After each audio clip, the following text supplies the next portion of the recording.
We are going to start. Becky, are we live? Okay. Welcome, everybody, to the Brevard City Council regular meeting of April 21st. And I just want to say welcome to everybody that has come to join us here in person. It is great to see the public here coming to see how our local government works. And also welcome to everybody that is watching us on the live stream. And with that, I would like to ask Pastor Brian Lamb of Grace Brevard Church if Pastor Brian would please give the invocation this afternoon. Let's pray. Lord God, we come together as very diverse and unique people. We come together as all walks of life, all different thoughts, opinions, and directions. But Lord, we come together as one. And that's what we pray for. Lord, that you would heal division that's out here, that you would help us to be able to listen and to speak and to honor one another, give one another dignity, no matter who they are. Lord, that we would be people of peace, people of hope and direction, people of love and encouragement, people that help the marginalized neighbors out, people that walk among the streets and greet and actually enjoy one another. You have given us such great blessings. What an amazing town. Lord, what an amazing community of people. Help us to be thankful, to be mindful of what a blessing that it is to be here, to be amongst friends and neighbors. And so we pray for your blessings even tonight. Lord, that you would work through these women and men as we make decisions, as we make directions and go towards a place, a community, a city, a county of health, of wholeness, of respect, of love. Lord, give us the strength to be that and to do that. We pray all that in your son's name, Jesus. Amen. Amen. Amen. Thank you, Pastor Brian. Would you tell us a little bit about Grace Brevard Church? Oh, we're only 7 years old, and our goal from the very beginning is we want to be a church that the whole town would miss, not just our members, not just Christians, the whole town would miss if we cease to exist. And so we have been pouring into, with our human resources, financial resources, just our love with like Sharing House and Haven and the Cove and Bread of Life and the Center for Women, Young Life, Family Place, Safe. Like we try to just serve our town. And so I've gotten to know many of you, especially the mayor during hurricane things. We were able, because we're right downtown, to serve thousands of meals. And we gave out tens of thousands worth of just things people would donate to us, and we would just go through us and we'd push it straight out to Ducks Row and to all over the town. And so we love this town, and we pray for you all the time, and we want the best, and we are multi-eclectic people from all sorts of different walks, especially political walks. We are a very purple church, and we are proud of being a purple church, of red and blue and everything in between. So we just love being part of this town, and thank you. It's an honor to be here to pray for all of you. And we keep doing that every day, but every once in a while I get to do it in the microphone, so thank you. Well, thank you. And I just want to say that Grace Brevard was certainly one of our incredible community partners during Hurricane Helene. I know when I needed help, I knew I could pick up the phone, I could call you and say, Brian, would your congregation be willing to step up and do whatever it is I needed to have done? And you did. And I was so honored when you would do that. I'm like, yes, that's what we want to do. So thank you so much. Thanks for being here. Okay, and I actually forgot to introduce everybody, didn't I, Denise? Yes, but that's okay. I'll just do that now, and then we'll proceed on. Normally, before the invocation, I introduce everybody sitting up here, but I can introduce them now. On my far right is our city attorney, Mac McKellar. Sitting next to Mac is Councilman Lauren Wise. Next to Lauren is Councilwoman Pamela Holder. Next to Pamela is Councilman Mac Morrow. I'm Mayor Maureen Kopoloff. On my immediate left is our city clerk, Denise Hodgson. Usually sitting next to Denise would be our Mayor Pro Tem and Councilman Gary Daniel. However, Gary is not able to be here tonight. So next, actually up here is Councilman Aaron Baker, and on my far left is our city manager, Wilson Hooper. So, okay, now with that, if everyone would please rise and join me in the Pledge of Allegiance. Attention, honor, pledge. I pledge allegiance to the flag of the United States of America and to the republic for which it stands, one nation, under God, indivisible, with liberty and justice for all.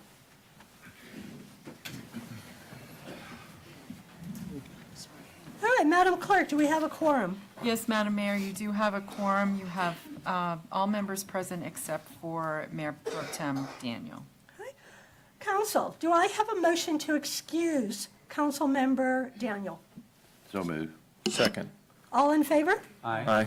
Okay, Councilman Daniel is officially excused. Council, you've got the draft agenda in front of you. Are there any modifications to the agenda? Yes, ma'am. I have a modification. In front of you, you have an updated staff report and resolution for item L1. And so if we'll please enter those into the record. And Councilman Baker just pointed out a error on the staff report for M2, which will just require that whoever makes that motion not read it directly off the page, because there's some inaccuracies in the suggested motion. And so when we get to that, if whoever makes that motion will just be thoughtful about the motion. Okay, noted. Okay, any other comments or changes to the draft agenda? Do I have a motion to approve? So moved. Do I have a second? Second. All in favor? Aye. Agenda is approved. Council, you've got the minutes of the April 7th, 2025 regular meeting. Are there any corrections or changes to the minutes? Do I have a motion to approve the minutes? So moved. Second. All in favor? Aye. Minutes are approved. At this point, we will have public comments. If, Mr. Attorney, if you could get me the list. The public is invited to speak during public comment at this time on any topic unless it is a public hearing item on this agenda. Anyone who wants to speak must register with the city clerk, which is what this sign-up list is. When it is your turn, step to the podium in front of City Council, state your name and address clearly, limit your comments to 3 minutes or less, and avoid repetition. I will give you a warning when you have 30 seconds left. Direct comments to the full council, not to an individual council member or to staff. And groups are encouraged to appoint a spokesperson on their behalf. All right, I will call people up in the order that you signed. And the first speaker is Mr. Bruce Gleesman.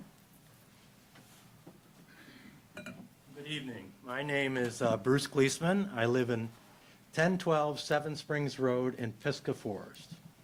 And I'm here tonight to talk about the sewage treatment plant, the smells that have been occurring, and also, is it safe for water levels going into the French Broad? We live about 1.5 miles away from the sewage treatment plant on a ridge, 800 plus feet above the French Broad Basin.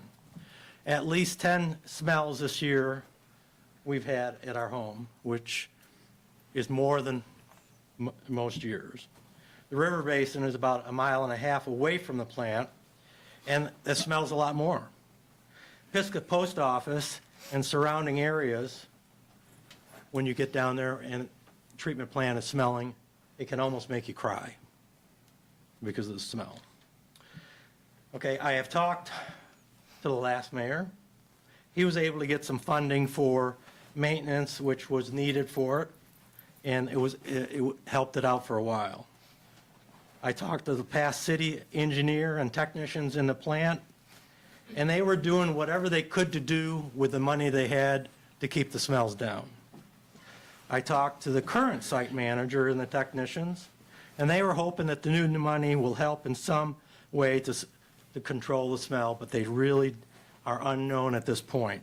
They need dollars to find out what source and how to correct it. I also talked to the current mayor about the smells. I also talked to the assistant city manager, and he indicated that was a grant money, about 14 million coming in the way. But he said, on the side, he said, to really make it work, you need 50 to 60 million dollars and have a new waste treatment plant because it's out of date. It's way past its. And the second is that the treatment plant should stay within the permit limits because of the drinking water. Everybody gets drinking water out of the French Broad River, and we get drinking water out of groundwater. So what I'm asking the council to do, can the city council post a response on the current 30 future seconds. progress on the repairs, address the smell, and how to keep the plant in operations for safe drinking water consumption. You can either post it online or the Transylvania County things. I think it's very important that the waste treatment plant is operating correctly, and the people in the area should not walk outside and cry. That is just plain wrong. Thank you. Thank you, Mr. Gleesman. Yep. The next speaker is Rebecca Wynn.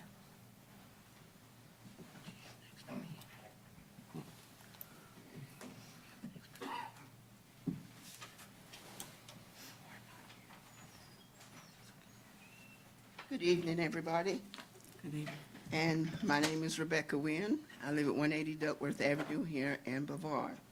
And I am a member of Bethel Baptist Church. And I just want to point out something. It may be petty to many, but to me, I felt very disrespected. I have been attending these meetings bi-weekly for over 3 years, and I noticed that when you invite different clergymen and women of different faiths to give the invocation, many of these people wear many hats in the community. After each prayer, they were asked to tell a little about themselves, churches, or organization.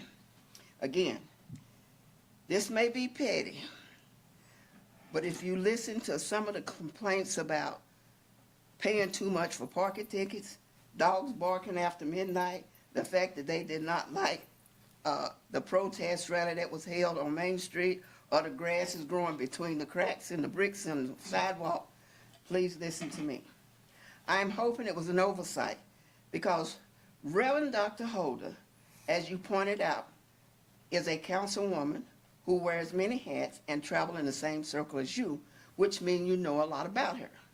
However, for a brief moment, she was a clergy. She had on a clergy hat when you asked her to give the invitation. But she was not given the same courtesy given to other clergymen and women who have come and given invitation. I'm sure there were many persons who were attending the April 7 meeting, either in person or by Zoom, that did not know very much about her. And I just wonder if there was a reason why she was not given the opportunity to elaborate as to who she is, the location of her church, and her concerns and contribution for and to this community. Now, Bethel has been a pillar of the community for many years. They were responsible for integration. They were responsible for low-income housing. They created an outreach ministry called Neighbors in Ministry, and after school, and Rise and Shine, an after-school program that's in force now. And we also donated property and $10,000 to the Silverstein Park to the city. 30 seconds. Okay, that's good. All I'm asking that in the future, that you give Pastor Holden, Councilman Holden, as you give other respect, you would give any other clergy when she is wearing her clergy hat. Thank you, Ms. Wynn. Our next speaker is Scott Barnett. Mr. Barnett. Hello, my name is Scott Barnett. I live at 123 Gillespie Circle here in Brevard. And I've come this evening just to ask if the City Council would please consider narrowing the window that, for display of political signs. They get to be a real clutter as the election approaches, and they're an eyesore too, in my opinion. There's just a whole lot of them. And some of them have already started to appear, in fact, last month in March, and that's ridiculous in my opinion. So if y'all would consider just allowing them to be displayed maybe 30 or 60 days before the election, seems like adequate time.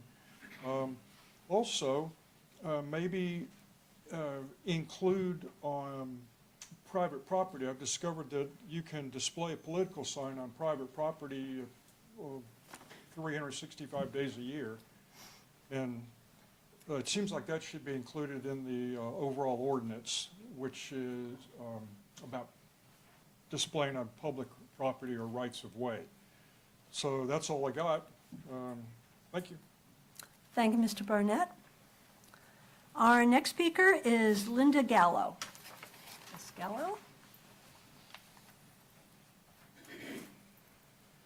Hi, Linda Gallo, West Probart Street. I just wanted to thank Bobby Cooper for all the effort he has put in. We're constantly seeing that, them at work out on the street, the sirens, and the work that he has done in our community, and we just thank him for that.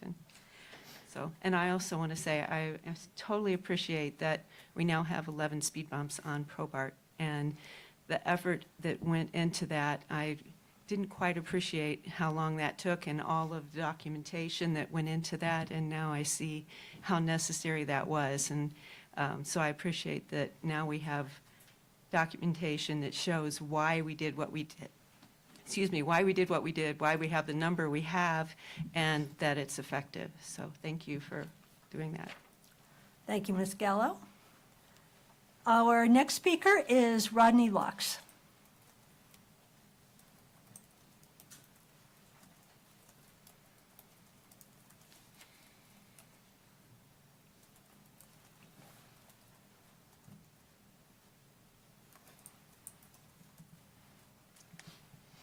Good evening. My name is Rodney Laux. I live at 187 South Rice Street in Brevard. First, I'd like to compliment you for your last budget session that you had. You went through every item in detail, and you realized that, it's hard fixing a budget. There's some things that you did that you didn't like to do. For example, you decided that you're not going to have a lot of fire department people. You're not going to fill the public works staff. Huh? But those aren't the things that really bothered most people. What they bother about is the $60 a month that they have to pay, even if they don't turn the water on. There are some things you're still going to work on, like the $1.2 million for the boardwalk. And you're going to push back on DOT, I hope, for charging you 20% for paying for their projects. But you still have time. You still have time to do that. But just remember that the people here still cannot afford to live here. You have a vision. You don't have to accomplish it in 4 years or the time you're sitting here. The city's not going anywhere. You can stretch this out for a long time, but if your vision is sound, it'll get accomplished. Thank you. Thank you, Mr. Laux. Our next speaker is Kevin Gallo.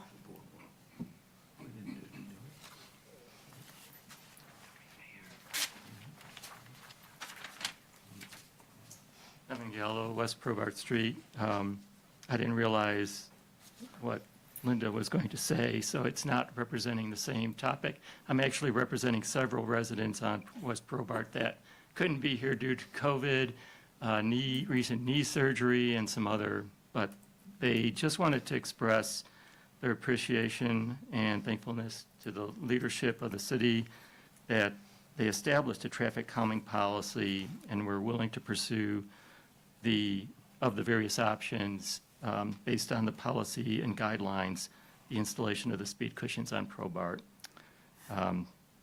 They wanted me to make sure and thank the council members, mayor, city staff, especially including the Public Works Department that installed them.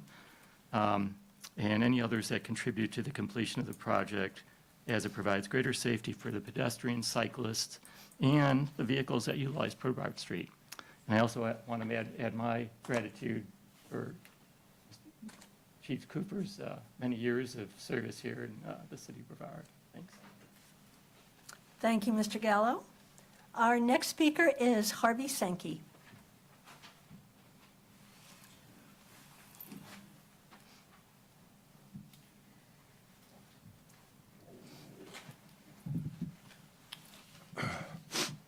Good evening, Madam Mayor, City Council members.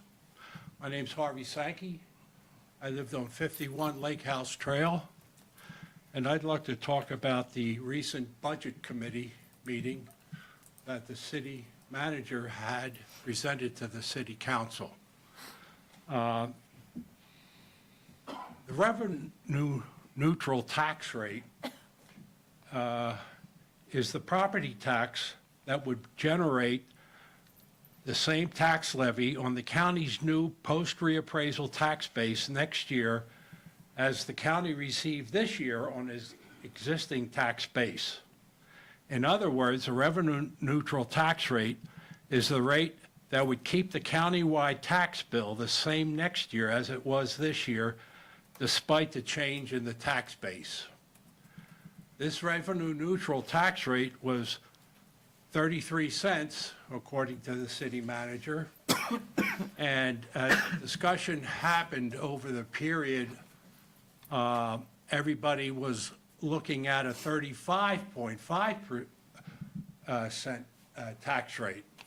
This is about a 7% tax increase. However, if you take a look at some of the people, and this was presented by the city manager, these are facts. Impact on a city household of $191,660 appraised value. Last year, it was appraised at $98,960. That's a 48% increase in their appraisal. These people are going to get hit harder with the tax rate, even at 33 cents. But you want to add another 7% to that amount of money to these people. These are middle-income people, lower-income people that cannot afford this increase on the tax rate. So I'm imploring you to go back and look at that 33% tax rate the city manager provided you here. It's all here. Go back to that tax rate and give that tax rate to the city residents. And I know you're going to come up with a tax valuation shouldn't have happened this year. I'm going to hear that. It 30 should be seconds. every 4 years or 2 years or 8 years, but you said it shouldn't happen this year. And that's because of Hurricane Helene. Now, I'm sure the people who evaluated the properties here took that into consideration. So don't use that as an excuse as to why these tax rates are going to go up. And the people out there on Saturdays are saying we're going to have a reduction in Medicare, Medicaid, and Social Security. That increase in taxes is going to hurt them even more, the middle income and lower income people. Hands off our property taxes. Thank you, Mr. Sankey. Our next speaker is Rob Stein.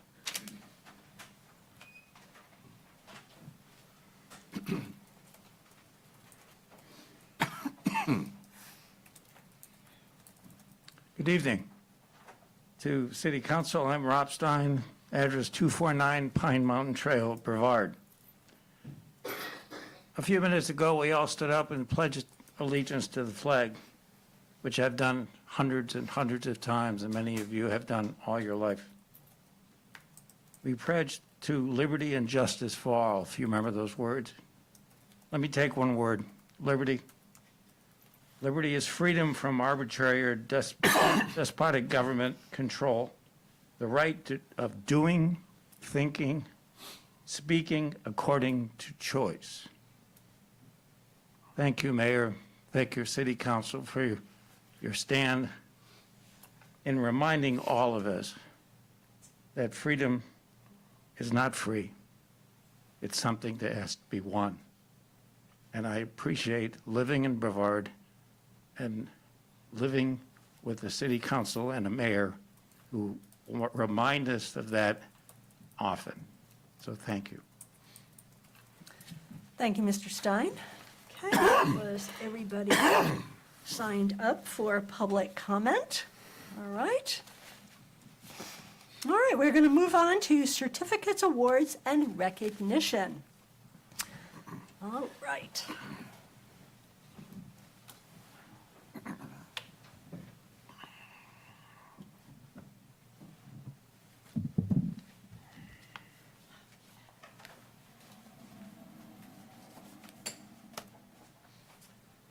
right, and if I could ask Chief Bobby Cooper to come up. Would you like to have your wife join you,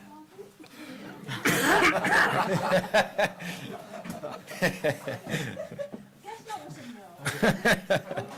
We'll respect that answer. Now I get to do. Oh, we're not, thank you. Thank you, that's probably keep me honest, all right. But now I get to do one of those things that, you know, is both a happy and a sad moment. I get to recognize Bobby for all of the incredible work that he has done as our fire chief. But I also have to say goodbye to him because he has moved on to another job that we are very proud that he has done that. But I do want to give this proclamation, and this is proclamation number 2025-11. A proclamation honoring Chief Bobby Cooper and designating April 28, 2025 as Bobby Cooper Day in the city of Brevard. So that's your day, Bobby. You got to make sure you're down here and not up there in Lake Toxic that day. Whereas Bobby had been a familiar face across Transylvania County emergency services community for over 30 years, serving several agencies concurrently. And whereas in November 2018, Robert Bobby Cooper was named the Brevard Fire Department's first full-time fire chief. And I just want to mention that was a big deal. Up until then, we did not have a full-time fire chief. And we realized that the responsibilities for this city had grown to the point where we needed somebody. And we were lucky that we put Bobby in as the very first full-time chief. And you know, when you go into a job for the first time, when you're the first one, you're setting the standard. You're creating that job. You're creating the day-to-day, activities, what you concentrate on, what you need to do, how you lead that department. And he has set a superb example as our first full-time fire. All right, back to the actual. Whereas upon his appointment, Bobby had 10 years of experience as a part-time firefighter for the Brevard Fire Department, 26 years of experience across multiple positions with Lake Toxaway Fire Rescue, and more than 20 years of experience as a paramedic with Transylvania County Emergency Medical Services, the last few as its director. You can see why we chose him to be our first full-time fire chief. Some great qualifications. Whereas Bobby is trained in most of the discrete disciplines within the emergency response field, and he has completed the University of North Carolina Charlotte's EMS Management Institute. And I think you trained in just about everything, Bobby. I mean, you trained in, like, going out of helicopters, right? Didn't you just do some type of helicopter training last year? 21 years. 21. I mean, there is not an emergency situation that Bobby is not trained to respond to. And that, folks, is a really big statement. So, okay. Whereas Bobby holds a Bachelor of Science degree in management from Clemson University and a Master's of Public Affairs degree from Western Carolina University. And whereas in his time as Brevard Fire Department's chief, Bobby led the department's transition from a part-time department staffed exclusively by part-time and volunteer firefighters to a hybrid department with a roster that now includes 4 full-time engineers. And whereas Bobby also oversaw the department's transition into the agency responsible for all medical first responder calls within the city, which resulted in the doubling of the number of calls Brevard Fire Department was responsible for, but also enhanced services to the residents of Brevard. Can you give me an idea of how many calls a month that is? Do you remember? It was a lot. 2,500 calls a year, Okay, so, and we were at about 900 before that. okay, that is a massive increase. And so he took on that additional responsibility and set up his department so that they could do an incredible response to 2,500 of these calls a year, making sure that we were there for the people in this community. Whereas Bobby's abilities across disciplines helped create a department that could respond quickly, efficiently, and professionally to all types of calls for service, giving Brevard's residents peace of mind. And whereas Bobby resurrected the tradition of having a firehouse dog bringing his chocolate lab Birdie with him to work. Birdie's presence brought joy to all those who worked at the Brevard Fire Department and Brevard City Hall. Where is Birdie? Fire department. Okay. All right, she's down there. Working. All right, just checking. Whereas Bobby's professional accomplishments, his exemplary leadership, and his character as a friend and colleague at the Brevard Fire Department, City of Brevard, are all worthy of recognition. Now, therefore, be it proclaimed by the mayor and city council of the City of Brevard that 1, this body expresses to you, Robert Cooper, on behalf of its citizens and officials, our thanks and appreciation for your service to the Brevard Fire Department and the City of Brevard. 2, April 28, 2025 shall be recognized as Bobby Cooper Day in the City of Brevard, and its observance commended to all Brevard's residents and visitors. Thank you very much, Bobby, for everything that you have done throughout this entire period. We are going to miss you. We're going to miss Birdie. I'm not going to say which we're going to miss more. But also, besides this day, I want to give you, oh, here we go. I want to give you this coin. This is the very first one of these that I've ever given out. This is a mayor's coin for outstanding support to this city. And you have more than earned that. So thank you very much. Here is your coin.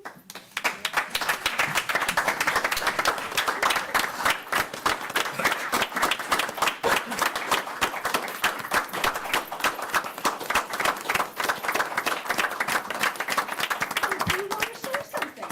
Over to you. Appreciate the opportunity to serve the city. I've enjoyed my time. Still working part-time. I worked a 24-hour shift yesterday. Got off at 8 o'clock this morning and went to work at Costco. I still enjoy what I do, and I'm glad to be here for several more years. So I appreciate it. Well, thank you.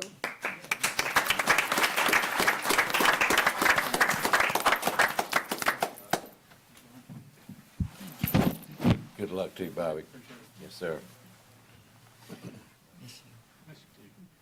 Thank you.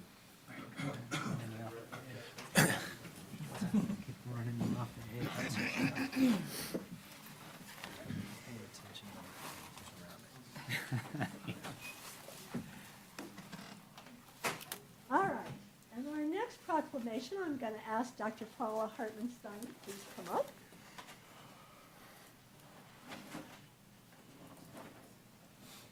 And this is a proclamation about older Americans Month. Proclamation number 2025 TAC 09.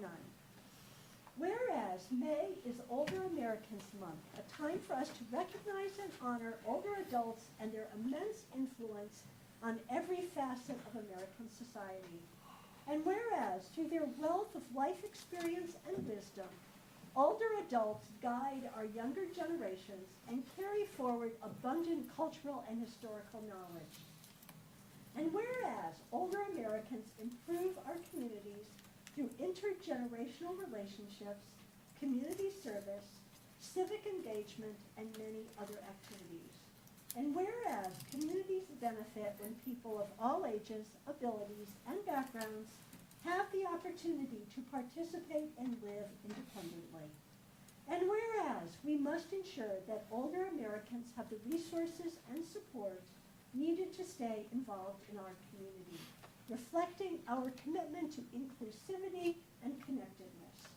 Now therefore I, Maureen Kopoloff, Mayor of Brevard, do hereby proclaim May 2025 as Older Americans Month in the city of Brevard. This year's theme, quote, "Flip the script on aging," unquote, focuses on transforming how society perceives, talks about, and approaches aging. It encourages individuals and communities to challenge stereotypes and dispel misconceptions. We call upon all residents to join us in recognizing the contributions of our older citizens and promoting programs and activities that foster connection, inclusion, and support for older adults. And I've asked Dr. Hartman-Stein to join me up here because Paula is the coordinator of our age-friendly initiative, our community initiative. She is the coordinator of our task force, and she has done an incredible amount doing exactly what this proclamation talks about, and that is dispelling all of the misconceptions about aging. And I'm going to turn it over to Paula because I know she has some new initiatives that she wants to mention. And Paula, thank you so much for everything that you have done, and I know you continue to do for this city. So Well, thank you, Mayor. Thank you. Thank you. It's really sweet. And this is your proclamation. How Thank nice, you. how nice. Please. Just want to mention, I had said something to the mayor a few weeks ago, like, do you know about this Older Americans Month? She goes, I'm already ahead of you, I have a proclamation. So you are ahead, thank you, my dear, thank you. Well, each May, the United States celebrates the Older Americans Month to recognize the contributions of people in their 60s and beyond, and emphasizes the importance of creating communities, just like Brevard, which is the 18th age-friendly city in our state to be so designated. And the purpose is to focus on, okay, making sure everyone can age with dignity, purpose, and have the support when they need it, okay? The 2025 theme, Powered by Connection, is particularly relevant, as we're not just observing Older Americans Month in this city, we're actively living its mission. For example, the city is hosting a disaster preparedness summit. I hope you all will attend. We will all learn something. It's supported by an AARP grant. It's this Wednesday, April 23rd, 2 p.m. At the Rogo Room at the library. I have just equipped City Council with these bags. We brought in a bag for each of you, okay, and you'll find it interesting. They are starter bags for preparing for the disaster. And we are, the grant that I got through AARP also paid for 100 of them to go to our most vulnerable residents who are receiving Meals on Wheels and services, home delivered services. We'll also have about 40 bags for the first 40 people who come into the seminar, okay? Now, these bags, and I want to point this out to Mr. Baker, these bags are not just for older citizens. They have contents and information to benefit every age, as you will see when you look through the bag. Because people of all ages go through the wildfires, have the bad air quality, need toothbrushes in a hurry. We have all sorts of things in there for all ages, okay? Now, I just want to say a couple more things. On May 28th, now in May, we are having an advanced care planning seminar to help older adults and their families. I'm going to try to drag my millennial son in also, to make informed, compassionate decisions about their healthcare crises, healthcare wishes before a crisis occurs. Okay, now, we're preparing for disasters, right? These are all natural disasters. Well, I'll tell you something. We need to prepare for man-made disasters that are pending right now I just heard about this afternoon. It was leaked on April 16th, a draft of the president's budget, and it will be officially announced in the next 2 weeks. And I just want to point out some of the programs that are supposed to be cut out as in decimated. And these don't affect just the vulnerable, more poor people. They affect all of us, and here's why I say that. One of the programs is called the Evidence-Based Health Promotion and Disease Prevention Program. That's for everybody, right? The Long-Term Care Ombudsman in a nursing home. The State Health Insurance Assistance Program to learn what Medicare is all about. Elder falls prevention, we could all fall. And the Chronic Disease Self-Management Education Program. This is bad. This will hurt all of us. So let's work to continue to build a city and a country where aging is seen not as a challenge, but as a strength. And I thank you.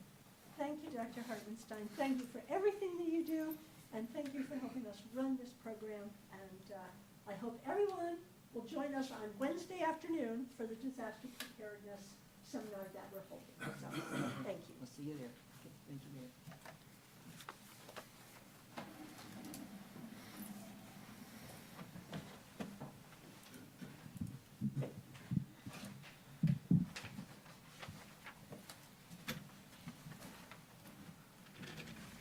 All right, we are moving on to our public hearing. And the public hearing today is on a proposed text amendment to the City of Brevard Unified Development Ordinance, Chapters 3 and 19, New Flea Market Retail Land Use. And our Assistant Planning Director, Mr. Aaron Bland, is going to walk us through this.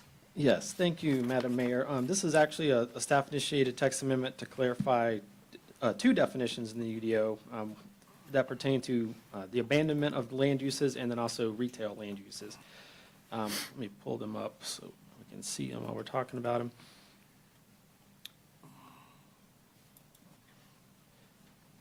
So I'll start with abandonment. This is a critical definition that is currently not in the Unified Development Ordinance, the Chapter 19, which lists all our definitions. And it's an important word because it's a trigger point for compliance with non-conforming land uses. Section 14.2 states that non-conforming land uses that are abandoned for 180 consecutive calendar days shall not be allowed to be reestablished. So basically, that's the grandfathering clause. If the use was in existence before the ordinance was adopted, it's allowed to continue unless it's abandoned for 180 days. But it's important to know what it means to be abandoned for those 180 days in order to enforce that fairly and consistently. So that's why we're proposing to add that definition to the Chapter 19. The definition that we settled on after discussing this with the planning board is to intentionally discontinue from actively using land, structures, or any premises for the intended or previous use for a specified period of time, which is that 180 days, but excluding temporary periods of inactivity due to remodeling, maintaining, restoring, or otherwise improving a facility. So that clock doesn't start if you're doing something to fix or maintain or enhance your property. The planning board made two changes to our initial recommendation. We had intentionally or unintentionally in there originally, but planning board struck the unintentionally. The idea there is, you might be in the hospital or have some reason you can't operate that's sort of outside of your control. The planning board didn't feel it was appropriate to kind of hold that against you, so to speak, or maybe you just, if you have a factory or something, no one orders your product for 180 days. It's not because you didn't want to operate, it's because you just didn't have any orders to fill. So things like that is what the planning board was considering when they removed unintentionally. They also added restoring in light of all the efforts that have gone into getting properties back up and running after the hurricane. So that is the abandoned definition, and so I'll move on to the changes to retail. Currently, the UDO has a sort of a catch-all category for retail uses. It's that top row of the table there, all retail and sales establishments except as listed below. So unless you're one of those specific types listed out, you just fall into that catch-all first category. And so in administering the ordinance and fielding phone calls, we've sort of realized a need for a more outdoor-focused retail establishment as opposed to your typical brick-and-mortar indoor establishment. So we're proposing to break that out and create this new subcategory called flea market. Right now, and after talking with planning board, that would be allowed by special use permit only in the corridor mixed-use district. And we're also tweaking the retail definition to make it clear that that is conducted primarily indoors within an enclosed building. And then the new use, flea market, is defined as an occasional or periodic sales activity held in an open area, semi-open facility, or temporary structure where individual merchants offer goods, new and used, for sale to the general public. But the definition shall not include private yard sales or garage sales that are conducted on residentially developed lots by members of the household. We don't want to cause any conflicts there where someone thinks their neighbor who is moving is operating some sort of business. So those are the two definitions, and then again, that use matrix change that would allow flea markets in the corridor mixed-use district by special use permit only. That's where planning board landed when they discussed these amendments at their March 25th meeting. And again, with those small tweaks to the abandoned definition, they recommended these changes unanimously. They also, in accordance with state law, have passed along their consistency statement to you as well, which is in your packet. So this is just for the public hearing at this time, but I'm happy, so no vote is required or requested, but I'm happy to answer any questions that you may have. All right, at this time, I will officially open the public hearing. Do I have a motion to open the public hearing? So moved. Do I have a second? Second. All in favor? Aye. The public hearing is now open. Nobody signed up to speak at the public hearing. Therefore, I will close the public hearing. Do I have a motion to close? So moved. Second. All in favor? Aye. The public hearing is closed. We will now open this up to questions for Mr. Bland by council. We'll start with Mr. Baker. Sure. I have a little bit of a silly question first, just that the flea market term, is that still used? I mean, I was wondering if it should be something else. Yeah, it's used. Okay. I'm open to suggestions. I just sort of used it as a default. It's something that appears in Right. ordinances across the state. It's just a well-known term. Okay. I'm open to suggestions. Yeah. Okay. I just hadn't heard that in a while, so wanted to make sure there. It's and also then- something that people specifically ask for and look for. Right. So it's So you've had that request before? Okay, got it. And then I think my other questions are more in regards to the abandonment definition. And I don't really have an issue with this at all for most things, but I did have some questions that may involve the city attorney, mostly in regards to our somewhat new ordinances around Airbnbs and short-term rentals. Yes. And I'm curious, Aaron just used the example of a factory that doesn't get any orders in 180 days. And I wondered what you thought of an Airbnb that was listed but not rented for 180 days, whether that would be similarly defined as abandoned or not. I would have to think about that one.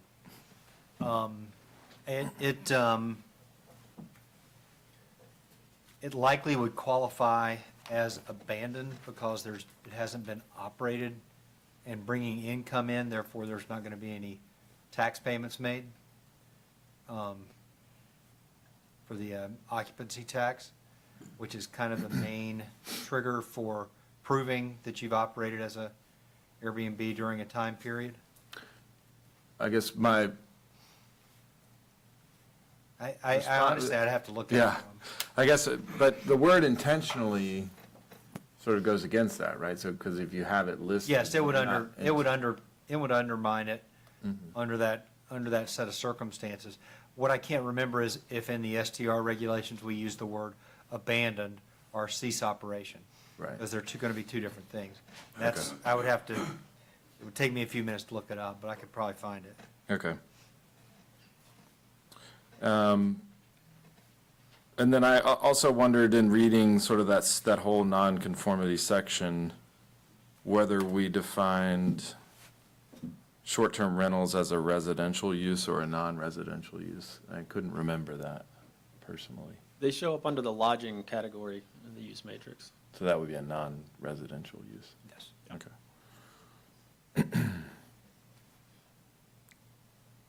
Okay.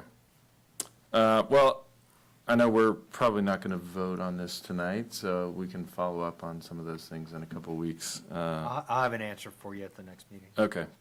But I do think it's important, you know, for those in the audience that weren't aware, we spent, I think, a little over 2 years with a short-term rental task force that the mayor served on and when she was a council person, and I served on as well, and worked really hard for many years to come up with some practical and get around practical rules and get around some restrictions that the state of North Carolina put in place on municipalities with how they can handle short-term rentals.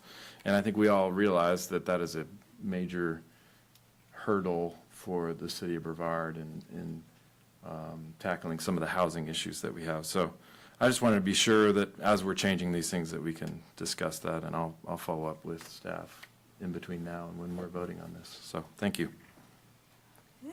Mr. Morrow?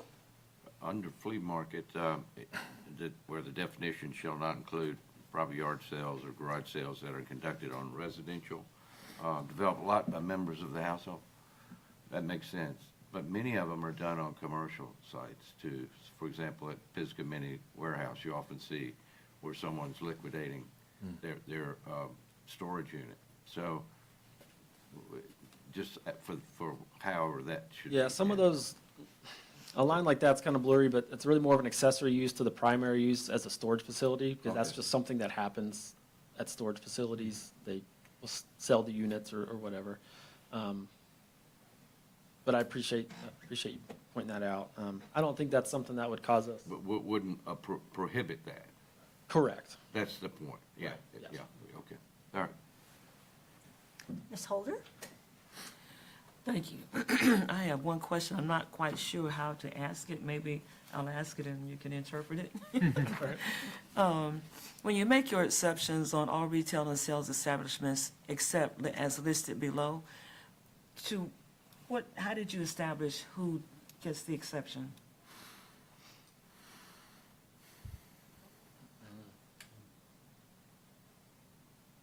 It's not so much an exception from the ordinance, it's just saying unless you can be put into one of those uses that is specifically called out, like a gas station or gun sales, then you just fall into that top category.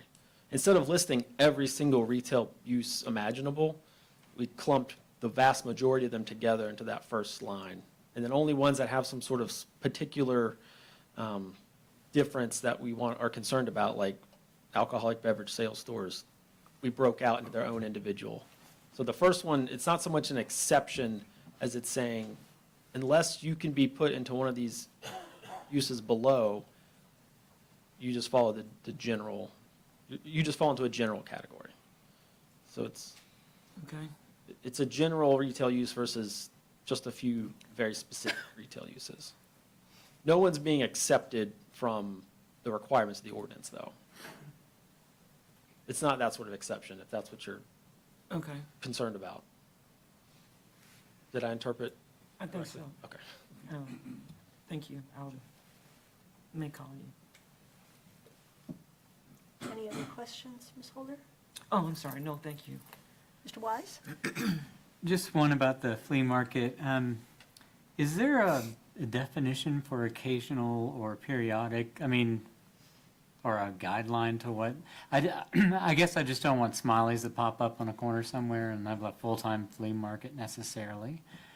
So I'm not really sure how we define occasional or periodic.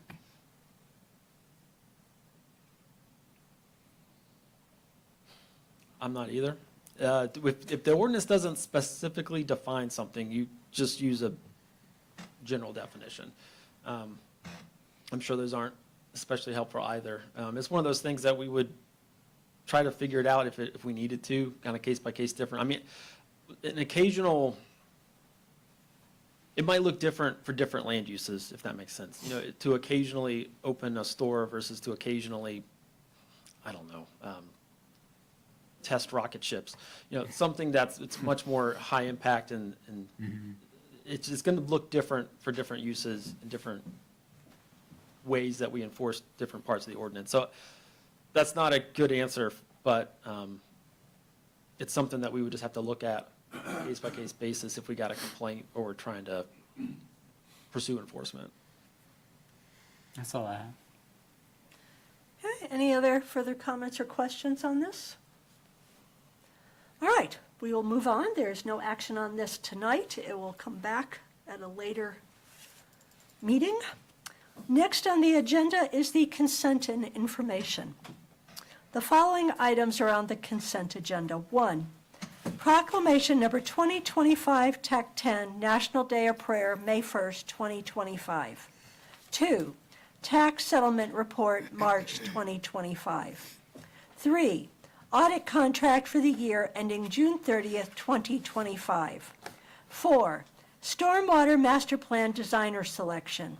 5, health insurance transition to Carolina Public Entity Cooperative. 6, budget amendment, $100,000 county vehicle maintenance. And that is everything on the consent agenda. Do I have a motion to approve? So moved. Do I have a second? Second? All in favor? Aye. Opposed? Consent agenda is approved. Moving on to unfinished business. The first item is the loan information for the Azalea Avenue property, and I believe the city manager will open this discussion. Yes, ma'am, and Dean is here to answer any questions that I can't. I want to draw your attention to the updated staff report that I alluded to earlier. It's the one that's got gray highlighted text, and that gray highlighted text is the new information from the edition that was sent out last Thursday. This staff report and resolution contains our recommendation as to which loan proposal to accept, but then also some amended procedural recommendations that are necessary because we overlooked the fact that when cities buy real estate via an installment loan, it requires a public hearing. So instead of asking you to authorize me to complete the purchase of the property today, I'm asking you instead to set the public hearing for our next meeting. And at that time, I'll ask you to authorize us to finalize the loan and purchase the property. And you'll see that change in the updated resolution in the package there. You'll also see in your package a sheet entitled Summary of Indicative Terms from United Community Bank, which is staff's recommended lending institution. This was one of 3 proposals we received after publicly soliciting such proposals from, 6 or 7 different lending institutions, Dean? 7? Okay, so 7 candidates, 3 legit proposals. This proposal is the one that has the lowest interest rate, but in our opinion, also the most favorable terms. And what I mean by that is that this one has fewer terms for closing, it has slightly lower closing costs, and it has no prepayment penalty if we decide 3 years from now we want to accelerate our purchase of the property. Now, for transparency's sake, I want to point out something weird, and Dean and I have been working on this today, and we think we got an answer, but I want to point it out anyway. And that is that strangely, despite the fact that the interest rate and fees are lowest here, its monthly payment is not the lowest. Another proposal, which we are not recommending, had a slightly lower per month payment, and when I talk about slightly, I mean literally $16 a month. So a very nominal cost, less than $1,000 over the life of the loan. And we attribute the differences to how the banks amortize. Sometimes a bank will use 30 days, sometimes a bank will use 31 days. But we feel that because the dollar amount is so insignificant in the grand scheme and the terms are so much better with the other proposal, that that savings will be canceled out because of the good things about the loan recommendation that, or excuse me, the loan proposal that we're actually recommending. So my requested motion today is to approve the new resolution in front of you, which accepts the terms as expressed in the United Community Bank proposal and sets the public hearing for 2 weeks from today. And again, at that hearing, I'll ask you to authorize me and staff to both execute the loan and close on the purchase of the properties in question. Okay, council, do I have a motion to approve the new resolution and set the date for the public hearing? So moved. Do I have a second? Second. Okay, we will open it up for discussion. Mr. Morrow? I'm really shocked at 4433. Way to go. Thank you. Ms. Holder? I don't have any questions, thank you. Mr. Wise? No questions? Mr. Baker? No questions, just want to comment that this is another big step forward in the city, taking an active step in addressing housing costs, and look forward to many more steps to come. All right, we have a motion and a second. All in favor? Aye. Aye. Opposed? Motion is approved. All right, moving on to our next item, which is new business. The first item is the proposed police department pay plan enhancement. And again, this is our city manager. Yes, ma'am, and I have Chief Jordan here to answer questions or make comments if he feels so inclined. And Kelly Craig will come up momentarily to present how exactly this pay plan enhancement will work. But I'll just make a few introductory comments, not a lot, because we discussed the substance of this at the budget workshop 2 weeks ago. But I just want to say that we think this is an important change for FY26 and beyond. So important that we want to get a head start on it, and that's why we're here today. And so if you approve, we will begin this at the next pay period, which is when? Next week, right? It would be effective April 28th. Okay, so a week from today. And we think that it is that important because we want to do all that we can to recruit and retain our current officer, to retain our current officers, recruit the best new officers that we can get. And it's an ultra-competitive field, and if we don't do this, we might get left behind. And so Kelly's here to explain how the enhancement will work. All right, good evening, Mayor and Council. As the manager said, and as we reviewed at the budget workshop, we did a classification and compensation study for sworn law enforcement positions. And it's my recommendation that we pull them off into a separate pay plan that we can modify and adjust as needed, as the market for law enforcement right now is extremely competitive. We are making this recommendation to take us to an extremely competitive position in the market. And then in July, we will be requesting with the budget that we also implement some incentive programs to further enhance our competitiveness compared to what other agencies are doing. But tonight, we're recommending council approve the pay plan that we have recommended, which would authorize us to go ahead and process increases for current employees. Those increases would be either 5% or 10%, depending upon the current rank of those employees in those sworn positions. And we will be using lapsed salaries that we've got in the current fiscal year budget to cover those increases. Happy to answer any questions, or if the manager thinks I missed something. Would you mind scrolling down to the table there, Kelly, so that the viewers can see the pay ranges that we are recommending?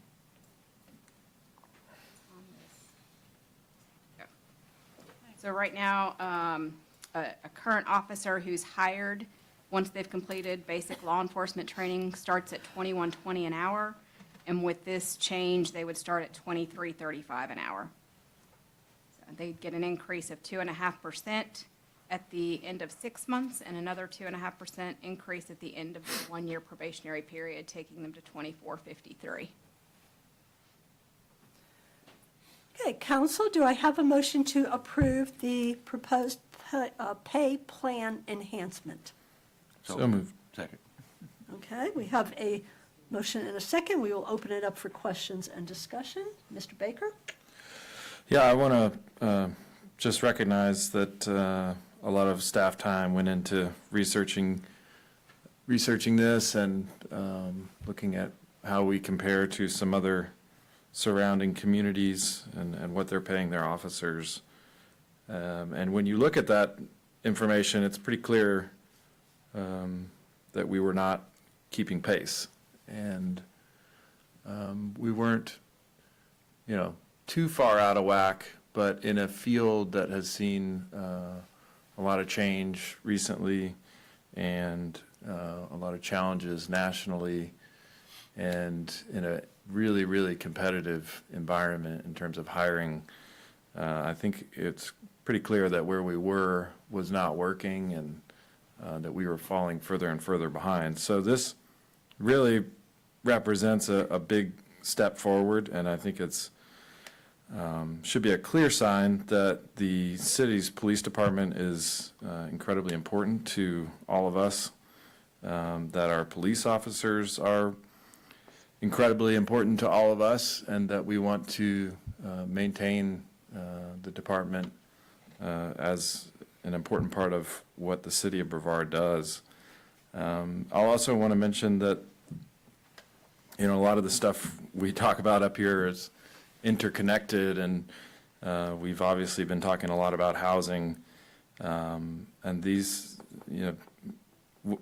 our pay needs to be competitive with the housing costs that we're experiencing.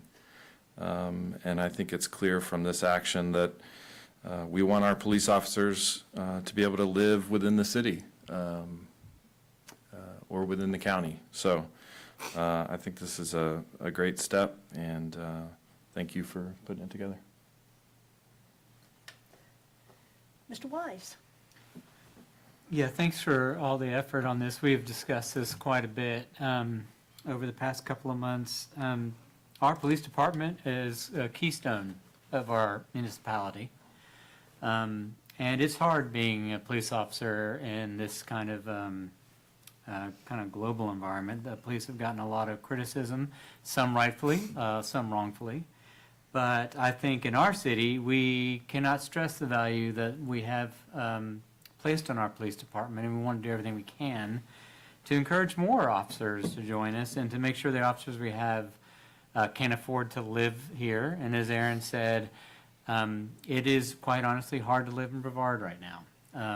And so we're taking steps on multiple fronts to try to correct that. So I think this is a really valuable move, and I hope it does send a signal to our community about how we feel about our police here at the city, how important they are to us. And that's all I have. Ms. Holder? All right, thank you. I was sitting here thinking, and I'm going to be candid, about the urgency. And I thought, well, if I needed someone, the urgency would mean a lot. If one of you all needed someone and the police officer was not available or we didn't have enough, it's urgent. And so I understand the urgency. I'm just wondering, and I'm glad that we have the affordable housing coming, but would this allow a police officer to live in Brevard?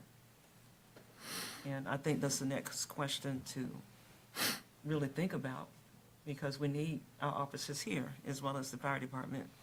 So with that said, thank you for the work and for the presentation. Mr. Morrow? I agree with everything that's said, and it's wonderful that we can follow up with the move to a new home. It is a natural next step, and so they get the complete move here soon, and we have a whole new police department. All right, we have a motion and a second on the table. All in favor? Aye. Opposed? Motion is approved. Our next item of new business is the Sewer Pump Station Rehabilitation Bid Award.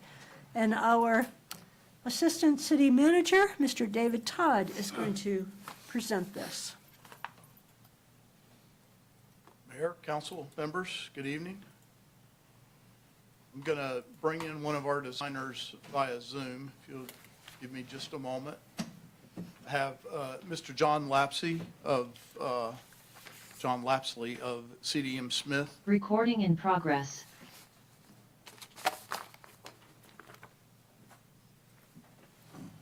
Just make sure John gets on, and then I'll start. All right, John, are you with us? I'm here, yes, sir. All right, thank you. So I have two items I'm going to speak to you about tonight. The first item on the agenda is the sewer pump station rehab project. So this is a little bit unique. You have a draft resolution in front of you. I want to talk through the project for a minute, and then I'll better explain the resolution. So in October of 2022, council approved a sewer pump station rehabilitation project, and the project was approved for $2,873,000. And what this includes is the rehabilitation of 3 of our pump stations. The pump station on Wilson Road will get a generator. It currently does not have a generator. The pump station at the old Pisgah Fish Camp site gets a rehabilitation and it gets a generator. The current station does not have a generator. And then it builds a new pump station on Gallimore Road.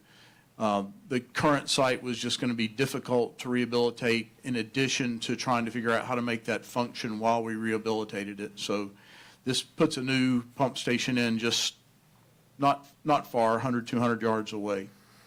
So we put this project recently out for bid after getting all of our DEQ approvals. And upon bid opening, what we found is that in our construction budget alone, we had a shortfall of about $3 million, a significant shortfall. I've been talking with CDM Smith back and forth, trying to determine why that has occurred.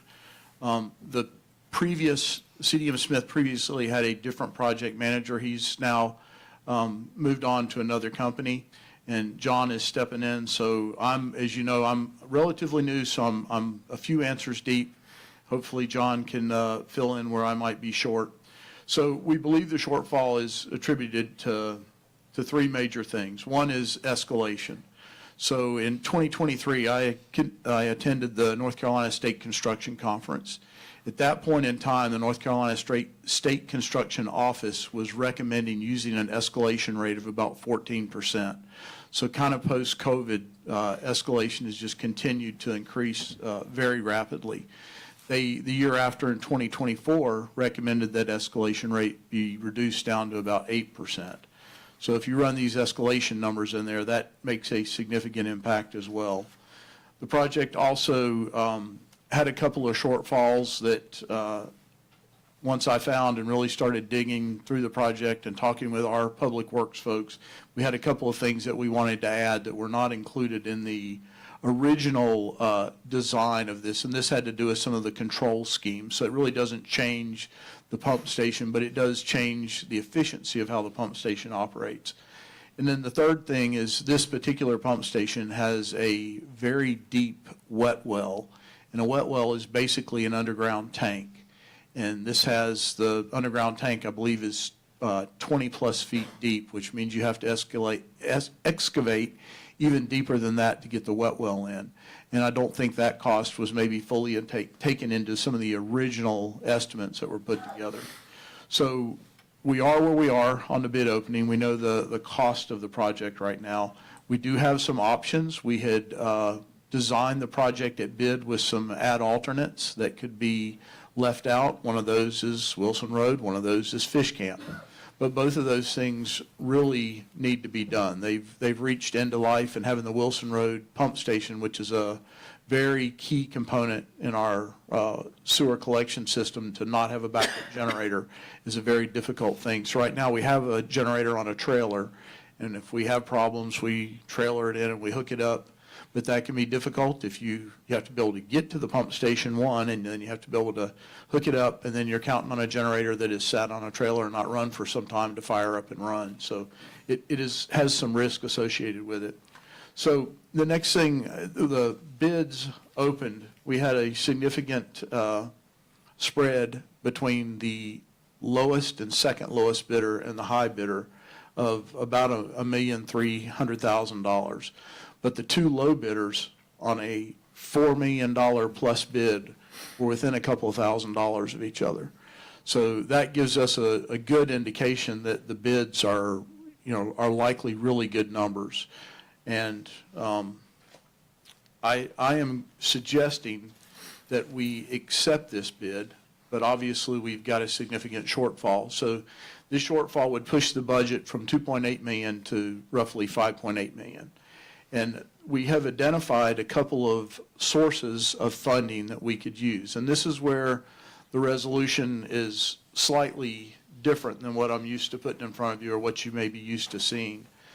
In the fourth paragraph of the resolution, and I just want to read this to you, and this is what we are proposing tonight, but we would modify this resolution to pick whichever one of these, assuming council were to approve the suggested progress here, we would modify the resolution to spell that specific avenue out. So the city has identified two funding sources for the remaining $3 million of needed project funds from NCDWI via either a 0% interest rate 20-year loan or via using a portion of the $12,805,000 already approved appropriation that we received, was initially identified as funding for the wastewater treatment plant upgrade or replacement.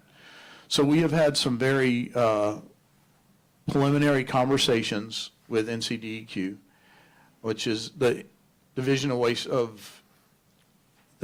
Water Infrastructure is a division of Department of Environmental Quality.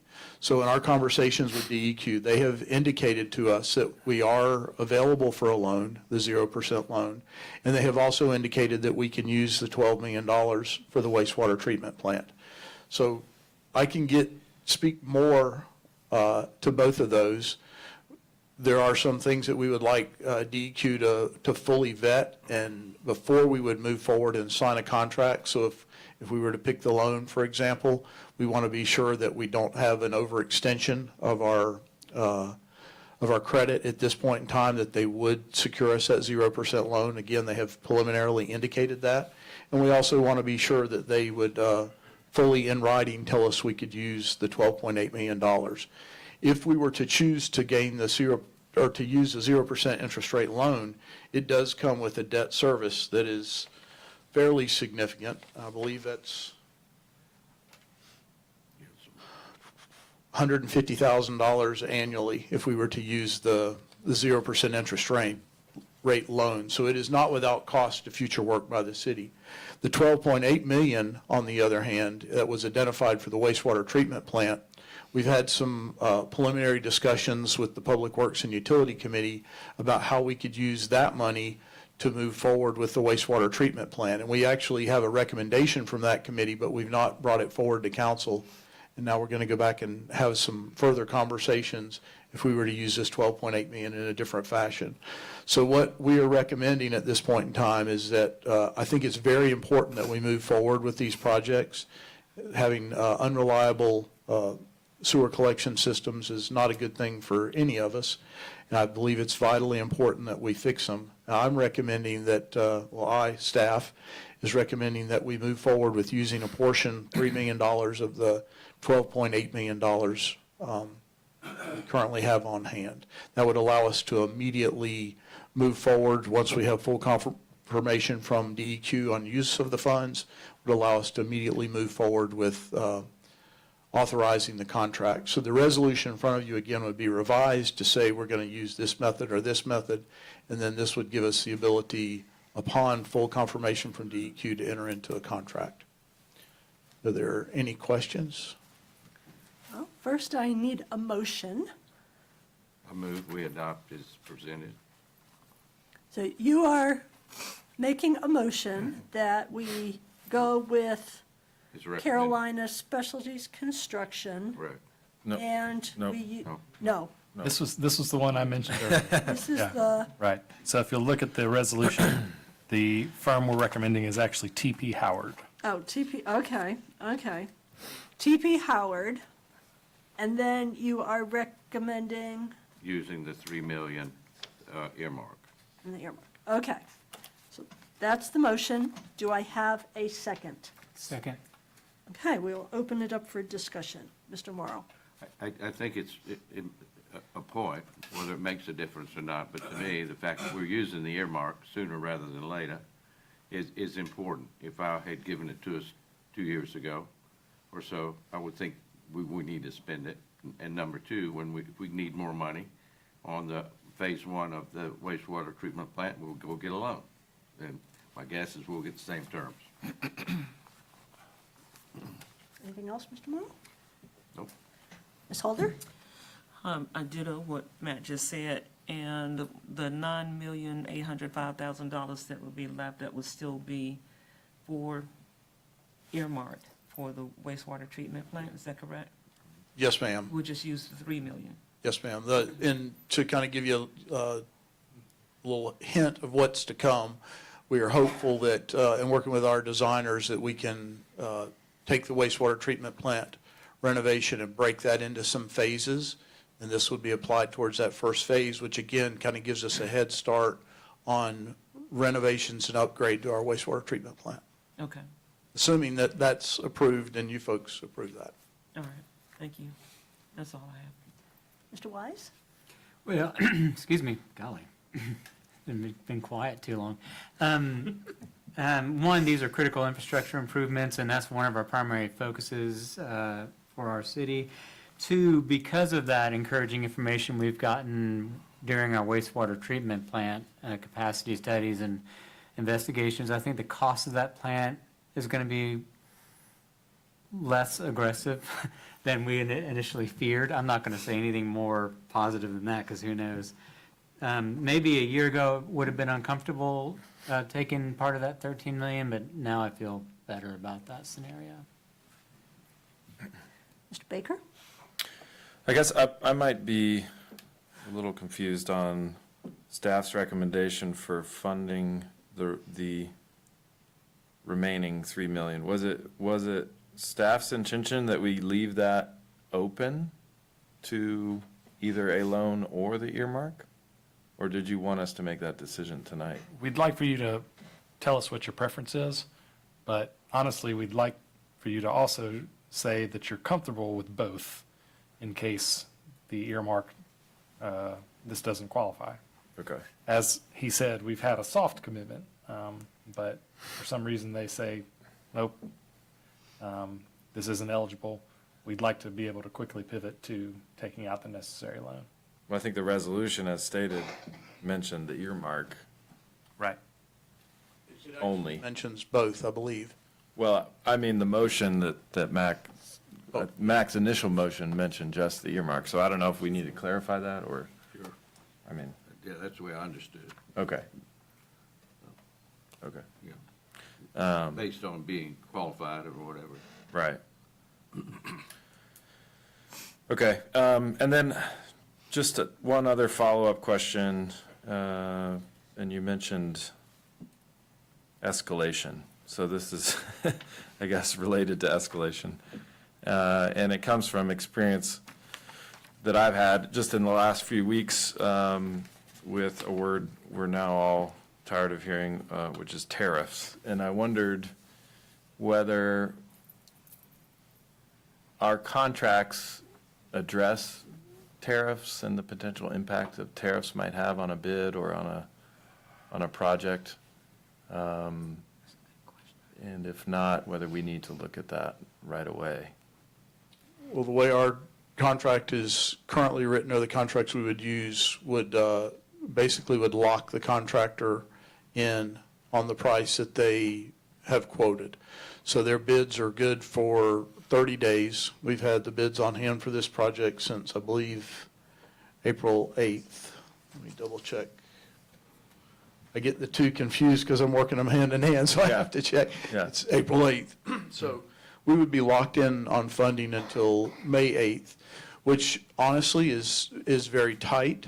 And it's one of the reasons we're here, because we've got to get performance bonds in place, we've got to get insurance in place, we've got to get powers of attorney in place, we've got to have folks sign the contract. Right. But that should not be an issue. Now, if for some reason they really got hit hard, they could come back to us and, potentially try to raise that issue. But they do have a performance bond in place that also holds their feet to the fire. John, is there anything that you would want to add more to that? No, I think you covered it well, David. Get under contract, locks us in, performance and payment bonds, supports that position for the city. Doesn't mean they can't come make a claim, but I think we could refute that in the sense that, their price was locked in. They'd have to claim some other type of hardship under the contract, something that was out of their control. But I think we would refute that in this instance because they were aware of the potential for tariffs when they put their bid forward.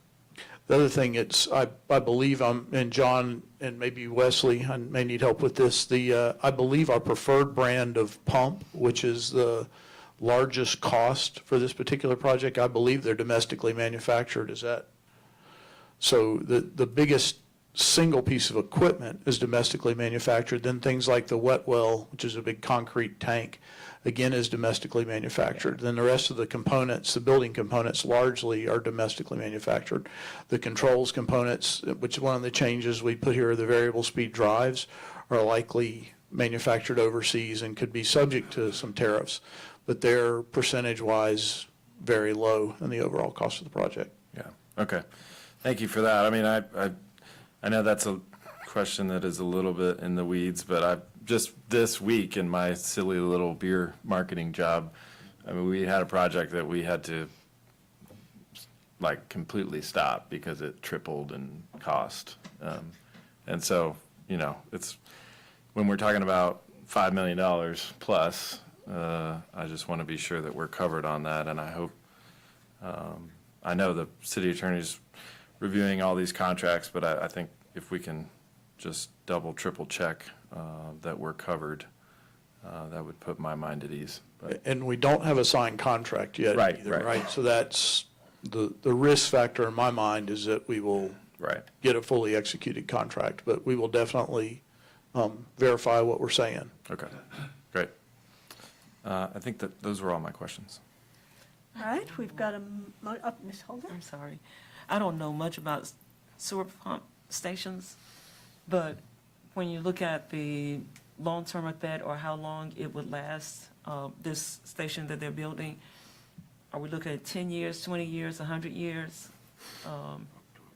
Typically for things like pumps and the controls that we're talking about, we typically think of a 25-year lifespan. Okay. Probably 25 to 50. Some of the things, the building, the wet well, et cetera, we would think of as lasting longer than that. And in fact, some of those components on the existing pump station could be reused, but it's the difficulty in upgrading and updating that plant that is so heavily inundated right now. It makes that very difficult, which is why we're choosing a new location.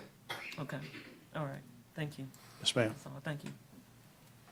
All right, any other comments or questions? And just the update, and John could probably explain it, but having the multi-speed motors saves you the life of everything and saves you energy costs. Okay. Yeah. Will that affect? So that upgrade is worth everything you're doing.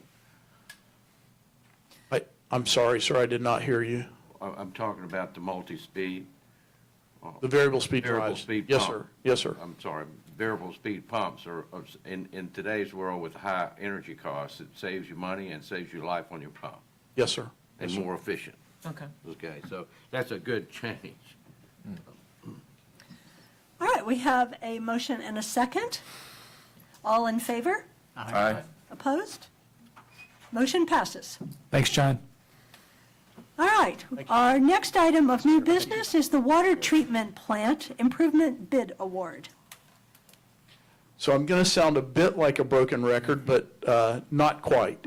So at the same time that we have put the sewer pump rehab out for bid, we put our water treatment plant out for bid. And in this case, we initially only received 2 bids. State law requires us to receive 3 bids to be able to open bids. So we had to put it back on the street. I want to back up just a second. We did have a mandatory, on this particular project, we had a mandatory pre-bid meeting, and we had many bidders show up. I believe we had 8 contractors requesting copies of the documents. So to only get two in bids was very surprising. So, excuse me, we did re-advertise and put the project back on the street. And when we did that, we were able to obtain more bids upon bid opening. And we received 3 bids. We're able to open all 3 of them. And they came in within budget, within the expected construction budget. So, that raises a question in my mind. I'm talking to you about all these things, escalation and other factors. Why is that not a role in this project, which is very similar in scope and size? A lot of the same contractors looked at it. In fact, TP Howard bid on both of the projects. But in this particular case, the designer built a significant amount of contingency in thinking about the escalation in advance and anticipating the permitting time. That's what I believe saved us in this particular case. The construction here is also much simpler in many cases. A couple of the cases here we are installing pumps, and the existing water treatment plant was designed for a future pump installation. So we're basically going in and just setting a pump in place where everything was already built. That's much cheaper construction and a lot less worry on the escalation component. So I believe that's what allowed us to be within budget. So we are asking in this particular case for approval of this project, approval of this bid, excuse me. The bid is, low bid was from Carolina Specialties for $3,177,628. We're asking for approval to award that bid and move forward with getting this project under contract. All right, council, do I have a motion? So moved. Okay. May I ask you, Mr. Todd, I did not review this particular one beforehand. In paragraph 1, it talks about the bid received from Carolina Specialties at 1 p.m. on Tuesday, April 8th. And yet the bids were opened on 11 a.m. Tuesday, April 15th. Should that be corrected as part of the motion? Yes, sir, it should. And this again is also intended as a draft resolution, but yes, sir, that is correct. Again, that's where working these two hand in hand. I have to be really careful. Thank you. Okay, so we have a motion on awarding the bid with a recommendation from city attorney to make the administrative correction of the date in the resolution. All right. Yeah, for Carolina Specialties. Okay, so we have a motion. Did I have a second? No. Second. Okay, we have a motion and a second. All right, we will open for comments. We'll open with Ms. Holder. Oh, can you come back to me? I was looking for something that I had a question about, but I can't find the note. We'll open with Mr. Wise. Thank you. You said 2 words to me that I love, which is within budget. That's all I had. Mr. Morrow. There were absolute, I think, 5 different projects that we interviewed 5 different engineers back in whatever it was, 2022 in December, on one day. 2021. Was it 2021 when where we knew there was grant money out and everybody in Brown Consultants was right there, and look what they got us. They got us a water tank. They've gotten us several water tanks. They've been a real player in getting us grant money and in moving our facilities forward. And so I think the 2 projects we talk about tonight were part of those 5. So it's nice to see them finally coming to bear. So congratulations. A lot of work from other people, but thank you. Right. Mr. Baker. I don't have any questions. Thank you. Ms. Holder. All right.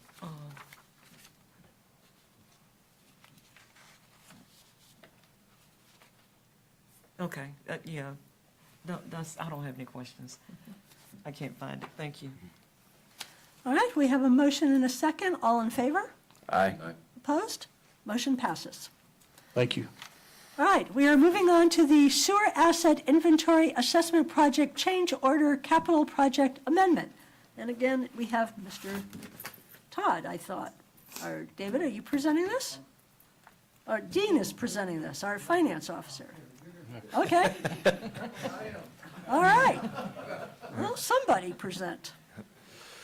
So we received funding from DEQ about 2 years ago to complete a water and sewer inventory analysis and assessment. We got about $400,000 in grant funds, and the water and sewer fund needed to contribute, I think it was $44,000 to, with what we thought was gonna complete both of those.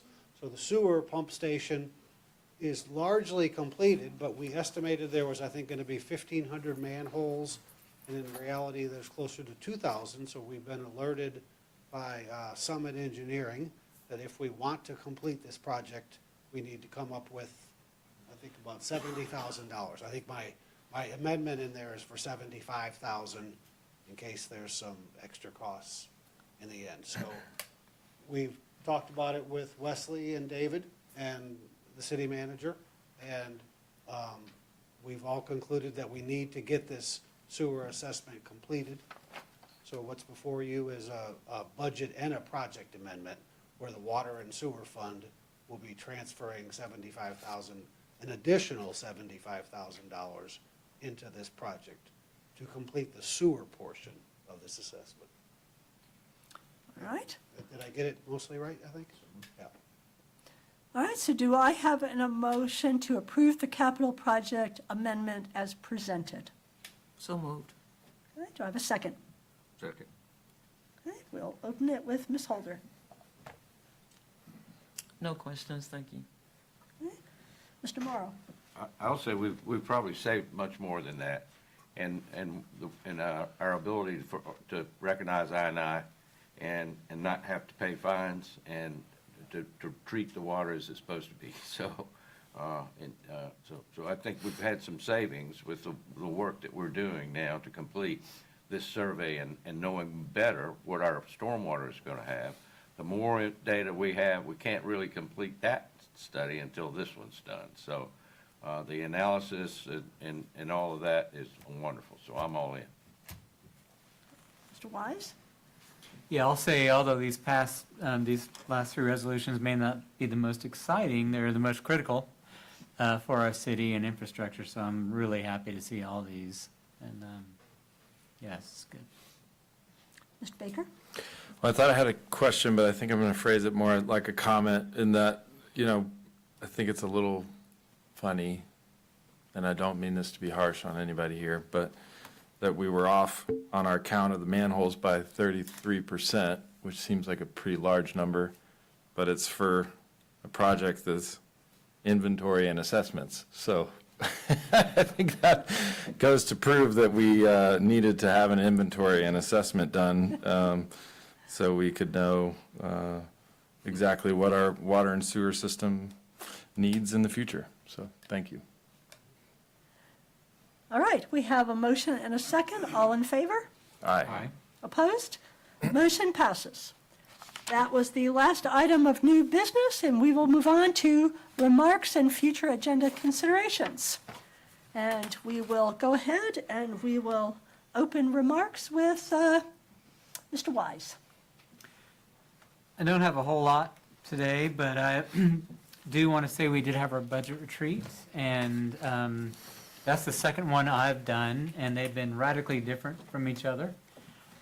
This was really challenging. I don't like to use the word retreat. There was nothing about this that was a retreat.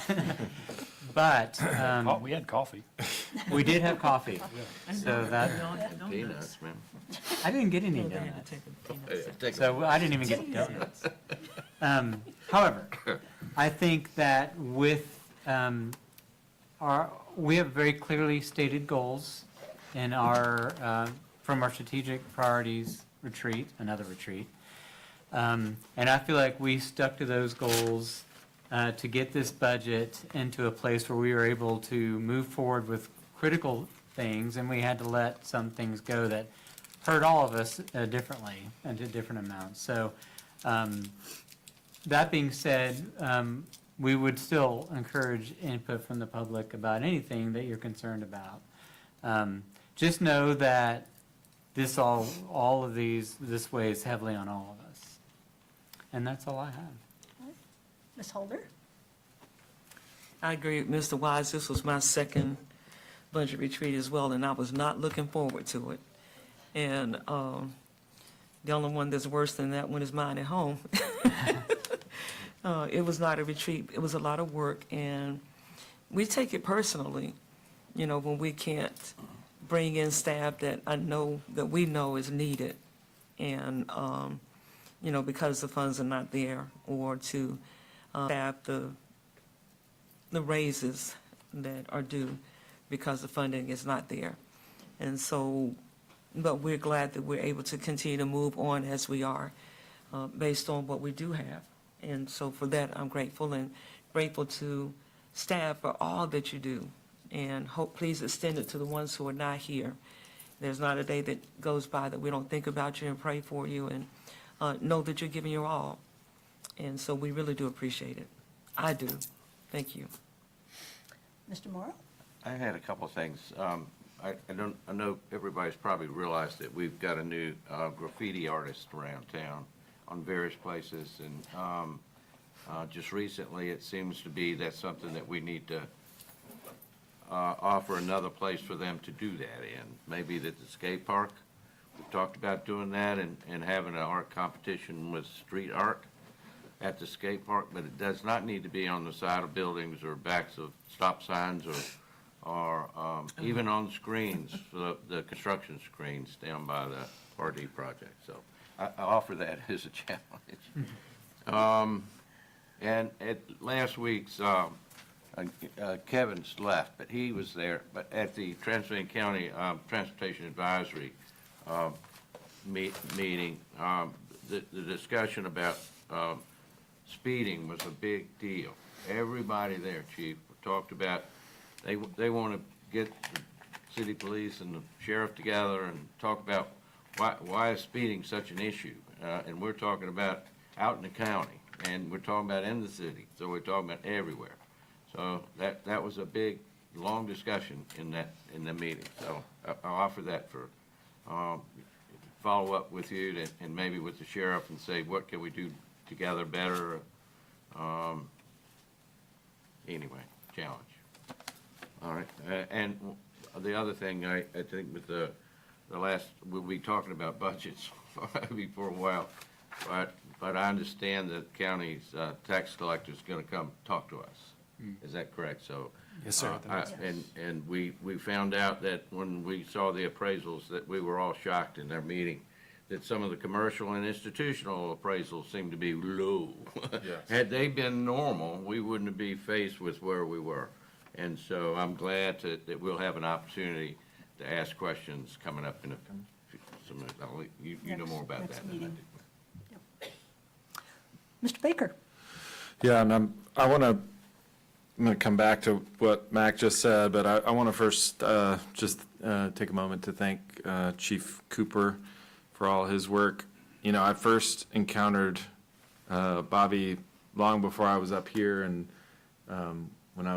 when we were having events at Oscar Blues, we would have to meet with fire and police and make sure, all of our safety was in place, and talk about all the emergency plans. And Bobby was always very professional, but also just really nice to be around. It's not often you're sitting in those meetings and you are having a good time. But Bobby brought that energy but always in an incredibly professional way. So we're going to miss him a lot, and I want to thank him for all his hard work.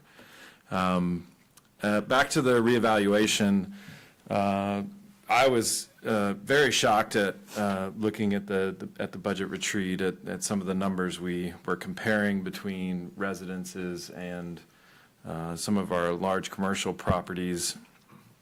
And anytime that a revaluation causes the entire tax base to essentially jump, 48%, which also lowers your tax rate, on a $100 per $100 basis, such a large amount, and yet people are going to be paying more. It's a big change. And it's hard for a budget to adjust for that. But what was especially shocking was that it did seem like the revaluation was shifting the tax burden from large commercial properties, like our friends at HCA, at the hospital, and at Ingalls, who are actually going to be seeing, if we move forward with the manager's recommended budget, they're going to be seeing a tax bill that's tens of thousands of dollars less than they paid last year. Now, that has nothing to do with what we're tasked with up here, setting the tax rate. That has everything to do with the revaluation that occurred and how different types of properties were valued. Now, I don't have enough answers to know why that is, but I think we should definitely follow up on that. I'm glad to hear that we're going to have them at the next meeting. But I also think that we should be prepared to have an ongoing effort, and I mentioned this at the budget retreat, because I'm not sure one presentation is going to be enough for us to really hear, all the answers that we need. And so I would recommend that perhaps the HR Finance and Citizen Appointment Committee, did I get that name right? Yeah. Yes. Maybe that they take up that task and have an ongoing effort. These revals are a significant change for the entire community. And I think it's important for us to really drill down on the methodology that was employed, the reasoning behind that methodology, and the impact that it has. And because it does take some of the decision-making abilities and our ability to provide relief or services to the citizens, it takes that decision sort of out of our hands in a way, because once, we cannot affect what the properties are valued at. And I'm not suggesting that we should affect how the properties are valued, but we need to make sure that they are accurate, because if we're shifting the tax burden to everyday people instead of some of our commercial properties, well, then everything we're doing on the housing front can be wiped out in a very short period of time, because that represents a massive amount of increase in housing costs, potentially. So I guess we'll follow up after they meet with us at the next meeting and determine whether we need to have an ongoing task force or whether we have a committee to handle that. So that's all I have. Thank you. Mr. Attorney. Nothing to add. Thank you. Madam Clerk. Nothing from me, thanks. Mr. Manager. Yes, ma'am, two things.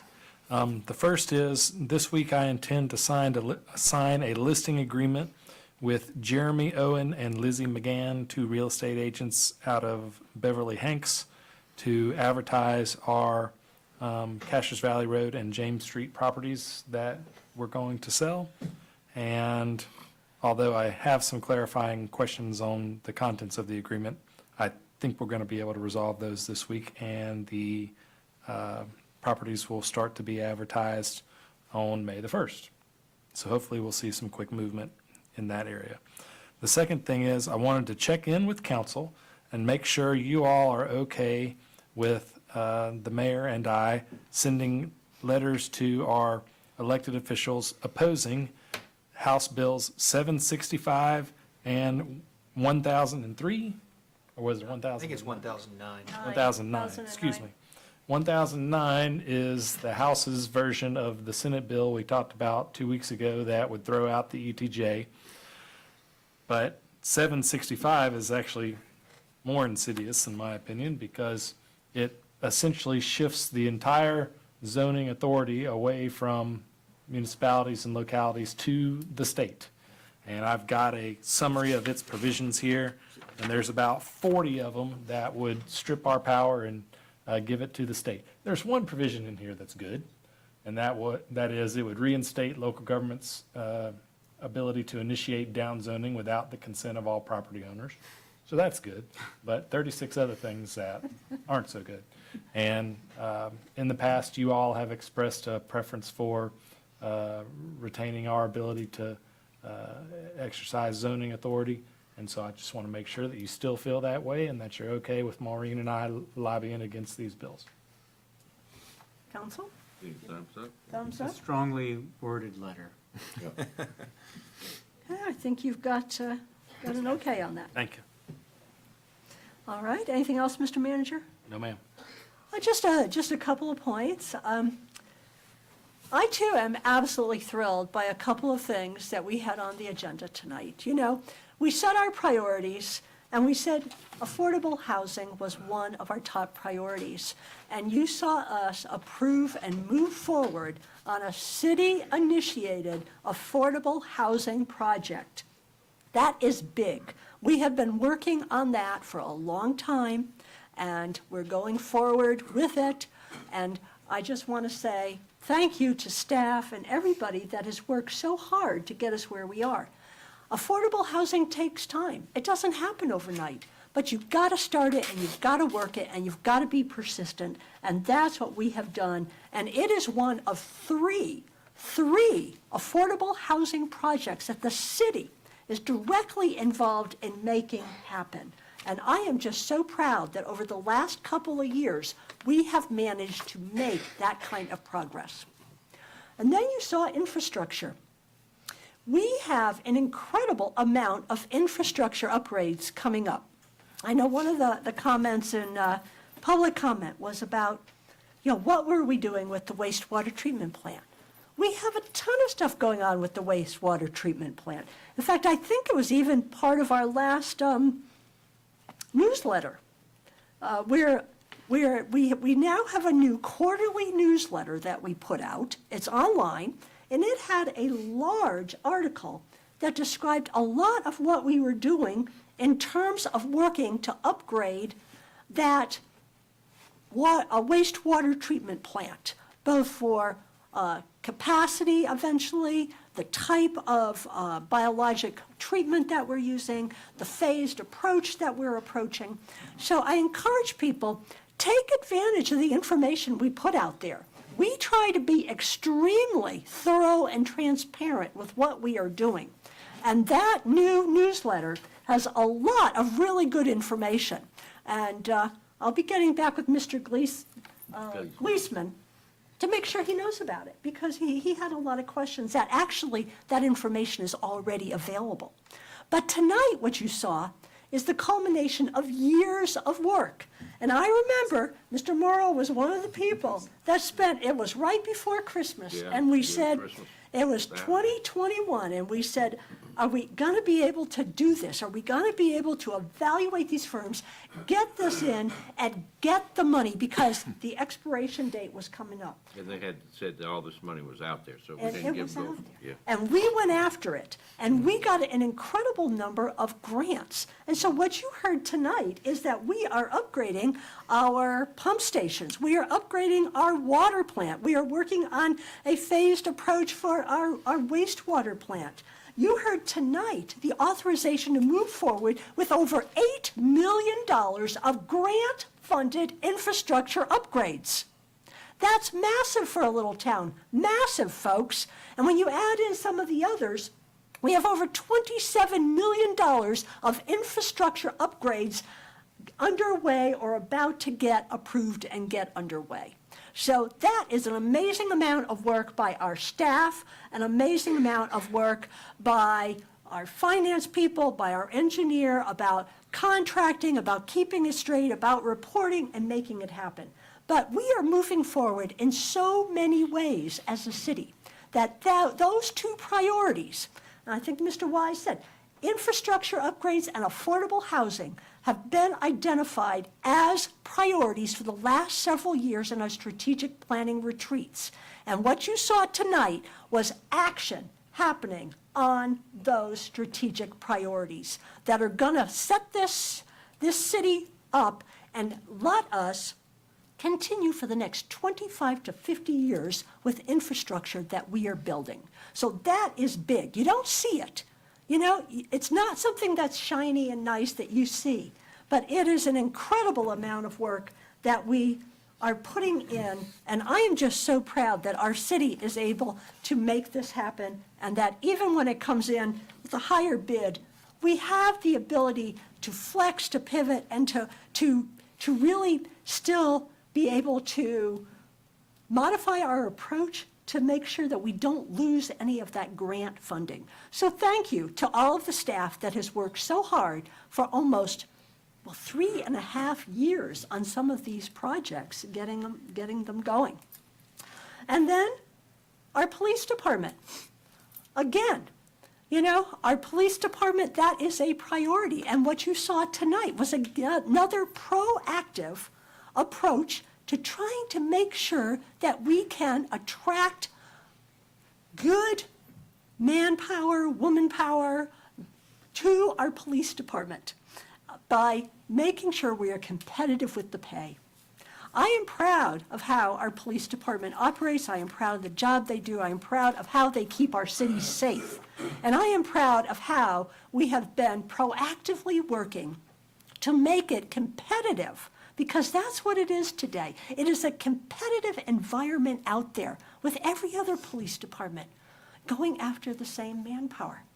And so, again, I think we've come up with a great approach. I think we realize we have to take care of our people. Our people are our greatest resource. And if we are not there taking care of our people in our police department, or taking care of our people in terms of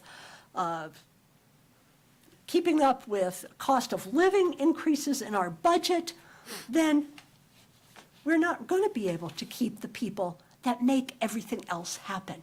And so, yes, the budget this year has been difficult. It has been a challenge, because as much as we have seen costs increase for us personally, the city has seen costs increase also. We've got a cost of living for all of our employees that they need. We need to be competitive. We need to keep those good people working for us. So we're going to have some challenges. The budget's going to be presented at our next meeting. And then after that, you have the public hearing on the budget. Now, I think last year when we had the public hearing, I think 3 people spoke. Maybe it was 2. Rodney, I know you spoke. I know you were one of them. Harvey. And you probably, and maybe Harvey, maybe 2 of the 3 are sitting here. You know, but that is the opportunity for the public to look at the budget, listen to it at the next meeting. And then if you think we have the wrong priorities in that budget, your opportunity is that public hearing to come back and say, you know what, elected officials, you didn't put the right priorities in. Tell us, because 3 people out of 8,000 in this city spoke last year. So I encourage you to take advantage, because we listen. We really do listen, and we're working very, very hard to get the best budget possible that will allow us to still maintain and operate this city, even with the increased costs that we as a city have been experiencing. So then, I also want to address what Rebecca Wynn brought up. Rebecca, thank you. That was a total oversight. There was no disrespect meant to Councilwoman, Pastor, Reverend, Dr. Holder. I totally forgot to ask her to explain about Bethel A, and I apologize publicly for forgetting that. As you see, sometimes I totally mess up the organization of how we do it. I introduced the people at the wrong time today. It just happens. There is no disrespect meant, and next time I ask her to give our invocation, I will be absolutely sure to make sure that we hear about Bethel A, because I think it's important to hear from our religious and faith communities. The reason we bring the different pastors in from the churches in the city is so that we know them and they know us, because there is so much collaboration that we do as a municipality with our faith groups. And I think that face-to-face contact, that just seeing a pastor maybe, I think most of them it's twice a year, is important. Because otherwise we might not know all of the different groups that are out there and what they're working on. So thank you for bringing that to my attention. You know, we do listen. So thank you, Rebecca. And I want to just bring up a couple of important events that are coming up. Dr. Paula Hartman-Stein mentioned our disaster preparedness session, which is on Wednesday, 2 to 4:30 in the Rogo Room. It's free. You don't have to RSVP, just show up. And if you're one of the first 40, you get one of these, right? I got to look inside. I don't even know what's in that bag yet. Okay. But that's important. And, you know, again, we've heard a lot of feedback from the public, and this is in response to the public, and it's done in collaboration with the county. I want to give the county credit. Our county emergency manager is going to be presenting a lot of this. This is a joint city-county effort, which I love. I love the fact that we are working together to make sure our people are ready if there is, God forbid, another disaster. We have Arbor Day coming up on Friday at 3:30 at the community garden. Right, Wesley? Arbor Day, we're going to be planting how many trees? 5 maples? 5 trees. And we're going to have about 30 children, because one of the things we do with Arbor Day is not just put more trees in the ground. We can do that anytime. It's to educate our children about how important it is, because the environment, the beauty of our trees and what those trees bring to us is so important. And of course, it's open to the public. You can come watch the kids plant the trees with the help of Public Works. But it's 3:30 at the community garden on Friday. This is a busy week. You also have the opportunity Thursday night to come to meet the mayor.